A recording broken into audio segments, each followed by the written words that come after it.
if you do pilot projects, they're not so dangerous. People are interested in letting you do them, and you can test new technologies.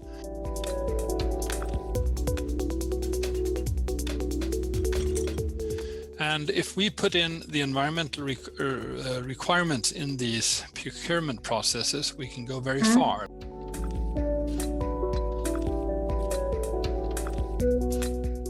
Many of the things we do to reduce our emissions is actually creating new businesses, new business models, new ideas.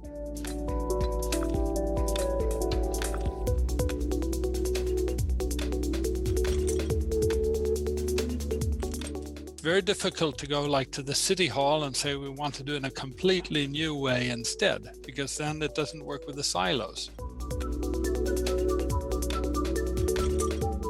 Thinking about scale and aggregating the size of the projects and bringing projects together. Moving from a pilot mentality to an infrastructure mentality is what I think we are facing now.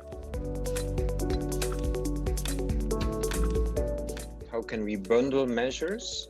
How can we bundle projects? Some of the projects we're looking at are more expensive, some are very profitable. How can we increase the size of the capital that is needed, and by doing that, having access to sources that might not be interested in your smaller project? Yes, well, there was a big discussion in the city, should we do green bonds and buy those, or obligations, I mean green obligation, but the cost for doing those is expensive. We need more legislation giving us a stronger mandate from the national government. It would also help if for some pilots and projects we would get a regulatory temporary holiday.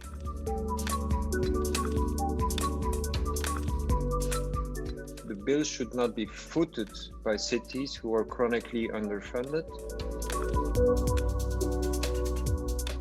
The city has a real role to play as an orchestrator. The municipality is a facilitator to make the city a more livable place.